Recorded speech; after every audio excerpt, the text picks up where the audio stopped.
Nostalgia. If you were a kid, you have it. You look back to your childhood and say, those were the good old times. I wish I could go back. But the funny thing is, you can. No, you can go back to elementary school as an adult, that's creepy and illegal, but you can always just go back to the games you played and loved as a kid and re-experience them again. And that's exactly what I did. In my childhood, there wasn't a lot of games available for me. My dad bought a PlayStation 1 from one of his friends to play Colin McRae Raleigh, and he got a few other games with it as well. Non-original per se, but as a kid I didn't know and didn't care about that. I just played them because they were there. So as a kid I only had the same 8 or so games to play over and over and over, and without any disposable income, or any income in general, and without the knowledge about video gaming, I never even asked for new games. Heck, I didn't even know what the PlayStation 1 was, because in my household it was known as Hop Hop, because you could play Hop Hop Fox on it, aka Crash Bandicoot. Yeah, if in your family no one could speak English, I assume giving new names to games and characters were a common thing. So this way, the PlayStation 1 became one of the most important consoles in my life, because I mostly played on it growing up. So welcome, in this video where I go back and talk about PlayStation 1 games from my childhood, because I crave my nostalgia more than an actually functional life and real free time. But before we start, do me a favor and subscribe to the channel, because it would mean a lot to me, and if you do, I will make a PlayStation 1 game. That's a promise, so I have to keep it. Please do it. So now that that's done, let's go! I shouldn't make Mario references in a PlayStation video, right?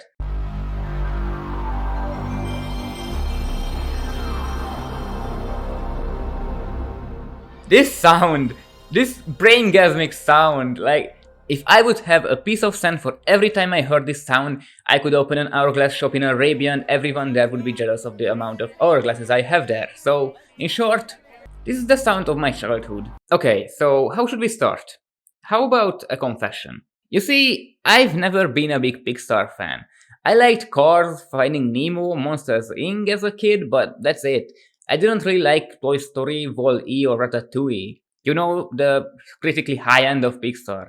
But I had one Pixar game on the PlayStation 1, A Bug's Life. I don't know why I like this game considering I have a spider and bug phobia, but here we are. Developed by Traveler's Tales, released in 1998, A Bug's Life received mixed or bad reviews, and maybe it's nostalgia.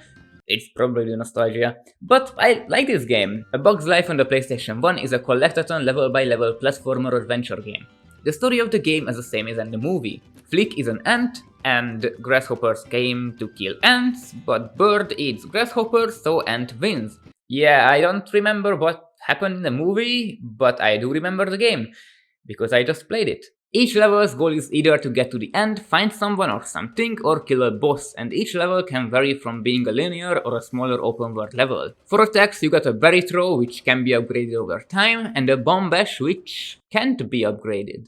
You can grow different plants depending on the color of the seed, and they can help you get to your destination. To get more seed types you need to find little tokens, and the more you find of the same color, the more powerful it's going to be. And you can even combine the different seeds to get more out of them. You have seeds that help you with platforming, but there are healer and shield plants too. And on every level you can collect 50 little seeds, collect the letters for Flick, and kill every enemies with the gold berry that is hidden somewhere on the map, and after you kill them with the gold berry, they won't respawn. If you do all this, then you can unlock a clip from the movie, but that's about it. And that's the basic of every level, but with this being a platformer comes a lot of jumping and running. But this game has the same problem as every Mario game ever. One of the reasons I'm not a big fan of Mario is because of his controls. The acceleration is really weird and it takes a lot of time for Mario to speed up. But if you just want to make little steps to adjust yourself, then you can do it because you will just slip and slide everywhere. You can't really make precise movements with Mario, and for that matters with Flick. But despite in Mario, here you don't need to make precise jumping, so slipping and sliding is not a big issue, but it can be annoying from time to time. What is a big issue though is the camera and draw distance in this game. You can't control the camera at all. You have to wait for it to move behind Flick, or you can make it zoom out and stay in place, which is a really circumstantial way of doing it. And the draw distance, I mean, just look at it. It's horrible, especially on the maps where you have to look for characters or secrets. This is the exact reason why Silent Hill made the whole town covered in fog, because the PlayStation 1 is just not powerful enough for these open world games. Even despite that, the game is really amazing and fun. Not too hard, yeah, but challenging enough to make you engaged, and the music is really good. It feels like you're on a grand adventure to save Ant-Man's family over here. There are a lot of different areas like forests, canyons, junkyards, a big tree, and anthills, so most of the levels are distinguishable, and even when they reuse parts of the maps, they change it up the lighting or the atmosphere. And you know what my new favorite insult word is?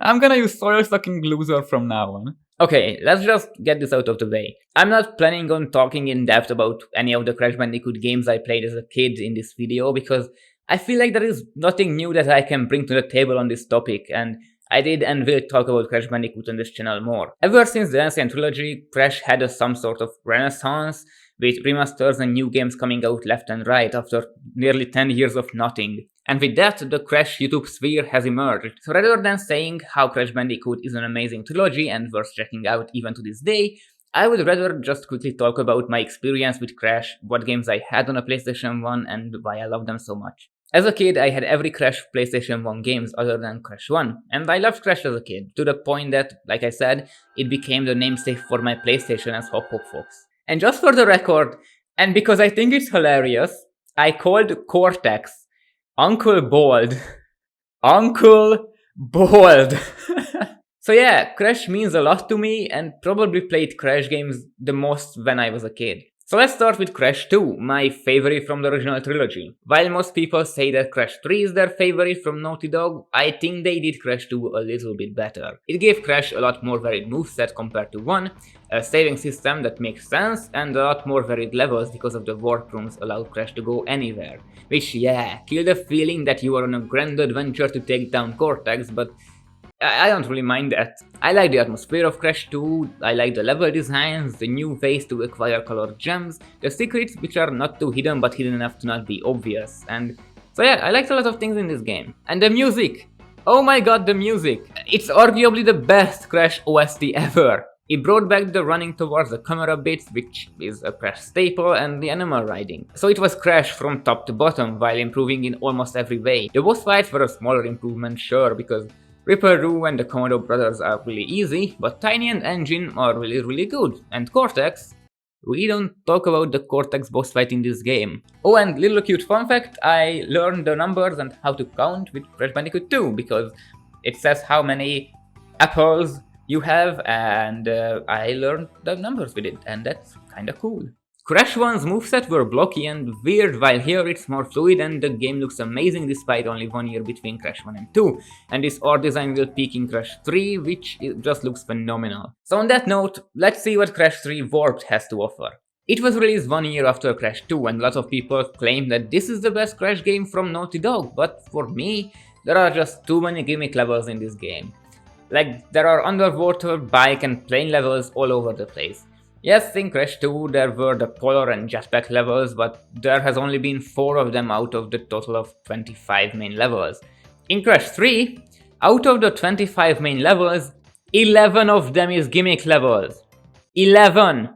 Nearly half of it is not a platformer level in a platformer game, which is a shame because when it is a platformer level, it's done amazingly. I love the time traveling theme going through different time periods, up until the last warp room where the Wumpa Bazooka makes most of the enemies obsolete. Even as a kid, I wasn't a big fan of the bazooka. I liked the other power-ups because they actually improved the platforming challenges, which we don't really have a lot of to begin with, but whatever. As a kid, I wasn't a big fan of the time trials because I just thought they were too frustrating and unnecessary. And while I'm still not the biggest fan of them, I can see the appeal of them. My problem with them now is that if you don't pick up the clock at the exact right time, then you will be on a bad cycle and your run is ruined. But at least now I don't hate the fact that you have to do them in order to unlock the secret warp room like I did when I was a little. So this game was the pinnacle of Crash Bandicoot, and to be fair, it became a benchmark for the series. The time trials returned in every single game ever since. Oh, they made more. And the bosses were probably Crash's best in history. And talking about history, the theming of this game is amazing. The historical levels are really memorable and unique, and the same goes for the music as well. It's outstandingly good. The game is not perfect though. Like I said, there are just way too many gimmick levels in this game. But if you want Crash, you will get Crash here, that's for sure. I mean, yeah, a Crash Bandicoot game having Crash Bandicoot elements and Crash Bandicoot in it would be normal, right? Why am I even bringing this up? And it was a proper way to end this legendary trilogy. So they made more. Did you know that Hop Hop Fox Team Racing is the best kart racer ever? Now you know. As they always say, third time's a charm, plus one is for extra. Crash Team Racing was released in 1999 and it was the last Crash game to be released.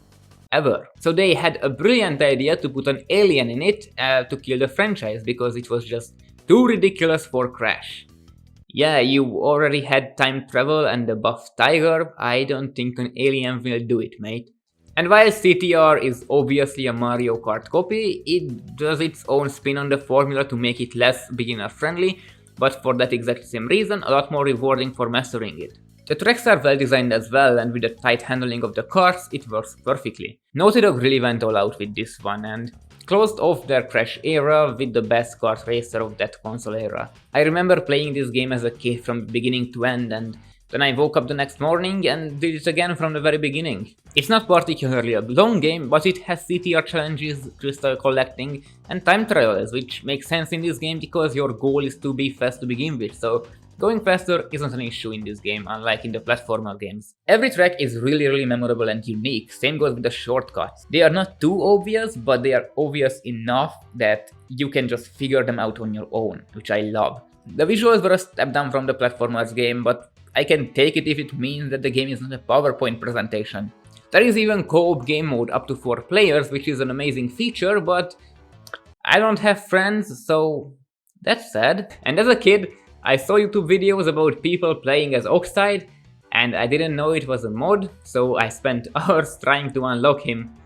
It didn't work. And while we are at things that don't work, Crash Bash, ladies and gentlemen. Okay, this was harsh, sorry Crash Bash, I didn't mean to make you upset. Crash Bash was developed by Eurocom Entertainment and it was released in 2000. It was the first game not done by Naughty Dog and it shows. The care and little details that went into the Naughty Dog games are nowhere to be seen. The models looked like they were drawn by a toddler and the gameplay was designed by that toddler's older brother who was 6. Crash Bash is supposed to be a Mario Party ripoff, but most of the minigames are nowhere near the definition of fun. The only ones I found fun are the pinball ones, the crate throwing arena fights and maybe the tank ones. At least not when you are playing alone, which you can do in the adventure mode. I can imagine this being more fun with friends, but as we established, I don't have those, so yeah, I don't know how I could enjoy this game repetition as a kid. You are thrown against 3 opponents and you have to win 3 times. So a match can go for 10 to 15 minutes on occasions, which, let's be real, is pretty boring after a while, especially if you lose and you have to do it all over again. And unlocking the boss fights are just way too hard for anyone to bother. It's an okay game and can be fun for a few minutes or hours, but after a while you have to collect so much gems and crystals to progress, it's not entertaining anymore. The music is a banger though. Jesus Christ, I'm so good at connecting up the next games every single time. I was just speaking about good music and now we have the game where there is no music during gameplay, just chord noises. Right. 50, 3 left. Gotta love those. Colin McRae Raleigh was the spiritual predecessor for the Dirt series and was developed by Codemasters. And this may come as a surprise, but in this game, you do Raleigh. This was the game while we had the PlayStation 1 to begin with, because my dad bought it to play this game in particular because he is a big Raleigh fan. But I never liked cars, I never liked racing.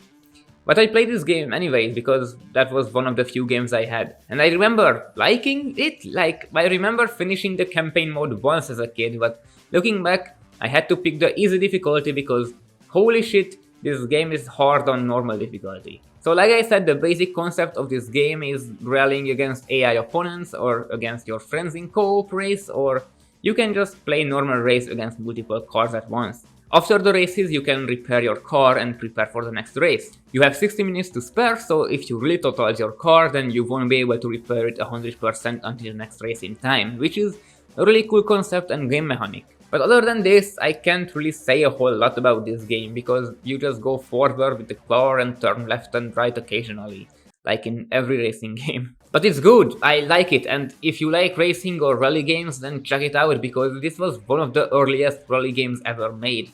And to be fair, I might like it even more than modern rally games. Yes, it might just be because of nostalgia, but it has that arcadey feeling still that other rally games nowadays don't really have. And the controls are kind of weird, I guess, because you accelerate with the X button, but it's not a big issue, you can get used to it fairly easily and fairly quickly. And this game looks good. I mean, it's not the most detailed game on the PlayStation 1, but with the iconic PS1 warping textures, it has a really good atmosphere.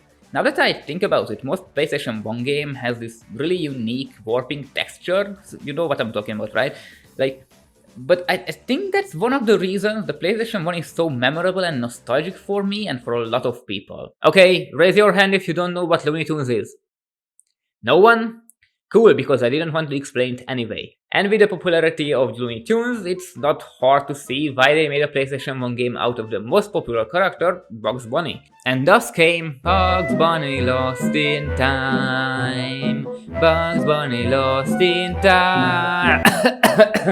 Developed by Behavior Interactive, released in 1999, Bugs Bunny Lost in Time is a platformer adventure game, and it's amazing. The story is that Bugs Bunny finds a time machine in a random warehouse on its way to Pismo Beach and ends up in nowhere. So now that we are now here, we can meet Marilyn Monroe, who gives us the ability to go to different time periods to collect clocks and golden carrots to get back to the present.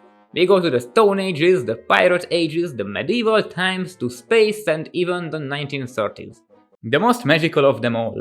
And along the way we meet classic Bugs Bunny villains and characters. There are a tons of references in this game to the classic shorts. Each level even has its unique little title card, which is very charming. As you collect more clocks and golden carrots, you will unlock more levels to go through, but you will never stay in one time period for long because the game makes you hop periods a lot, making the experience fresh, unique, and fast-paced. The game looks really good for a PlayStation 1. It looks cartoony, sure, but it's a cartoon game, so what do you want? And even the little details are there, like the little cloud underneath Bugs' feet whenever he lands or makes a quick stop. And you can move the camera left and right! A Bug's Life could never, and this game is just really fun. It's probably one of the most content-packed kid game on the PlayStation 1. It has Metroidvania-style backtracking with the abilities you learn during your adventure, because yeah, you can also do that. You can learn magic abilities from Merlin, who is an actual character from one of the Bugs Bunny shorts. If you're interested in the references and Easter eggs in this game, then I will leave you a link in the description from I Don't Have a Nose, who made a video collecting every reference from this game, so watch it because it's really interesting and entertaining. And also, every music is catchy and memorable. I can safely say that if you like old school platformer games, that you definitely have to check this game out because it's really content-packed and fun. And if you like the Bugs Bunny cartoons as a kid and miss that vibe from your childhood, then this game is a must. I would love to see a remaster from this game one day, or just a re-release for PlayStation 5. It's not the most iconic PS1 game ever made, but over the years I heard enough people talk about it to know that, if anything, that this game deserves to be known even today. It's one of the hidden classics for the PS1. I just have one question though. Who is the hippo? Like, there is a hippo character on the cover of the game, and I never understood who that hippo was because it never appears in the game, not as a boss like every other character on the cover other than Bugs is a boss character, but not the hippo. So I don't know what's up with that.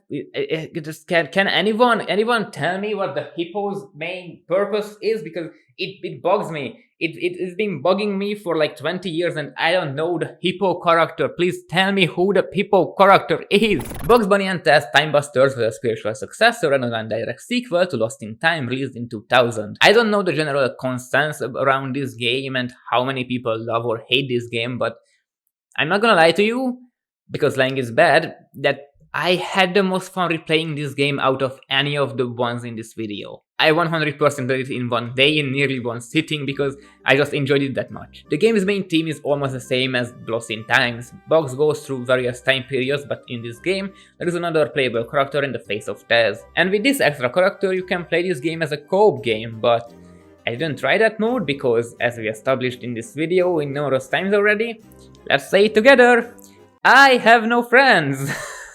So I play this game alone, and when you do that, you can switch between Boggs and Taz anytime you want. The main collectibles in this game are gears, what you have to give back to Granny in Greenwich, which in fun fact is a real place, but it's more commonly known as the Morning Market. The game follows a little different direction than Lost in Time though, because while in Lost in Time you were jumping around from one time period to another constantly, here you will tackle one area at a time.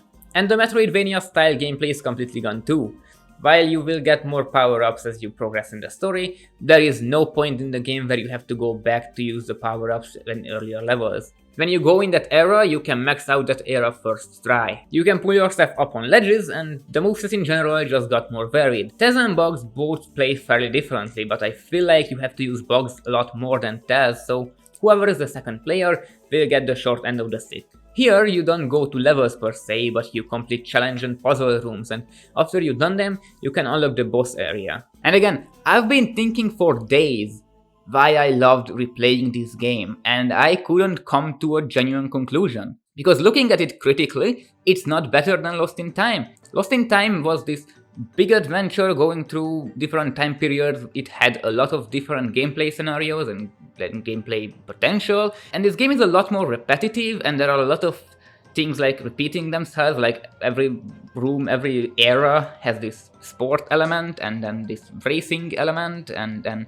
like some kind of puzzle game. So it can get really repetitive, but for me, for some unimaginable reason, it just didn't get it. I just didn't get bored of it at all. I just wanted to play it more and more and more. And like I said with Lost in Time, I want to see a re-release for PlayStation 5. Even if they are not remaking or remastering it, I just want to play it on a newer console with, like, I don't know, better aspect ratio and better FPS, I guess. But this game was such a surprise for me. I'm sorry for rambling and yapping about it so much, but this game, if you wanna try any game from this, then go and play Crash Bandicoot, that's for sure. Yeah, okay, fair and square. If you haven't played Crash Bandicoot, play it, it's amazing.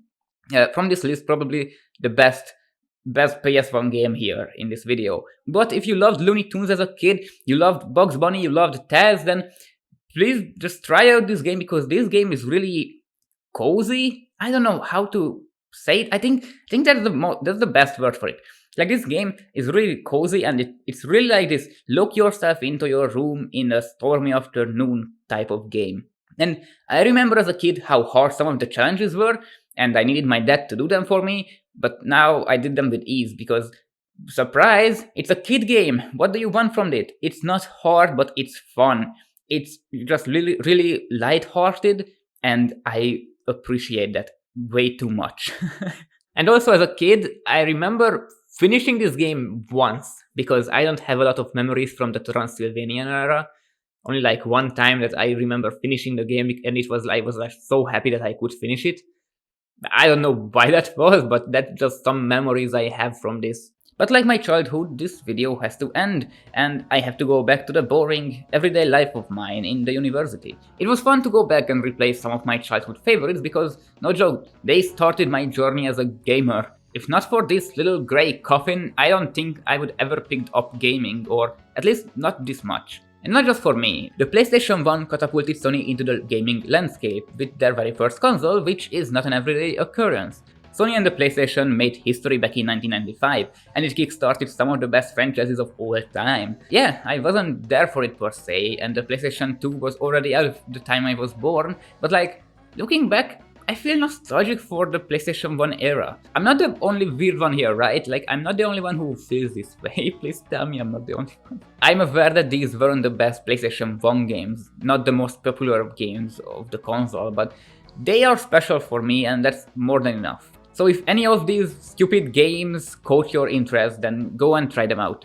it's free. But even if you don't try them out, you can do me a favor in other ways, by subscribing and liking the video if you enjoyed it. Now I gotta go and make my own PlayStation 1 game like I promised at the beginning, so have a nice day and bye!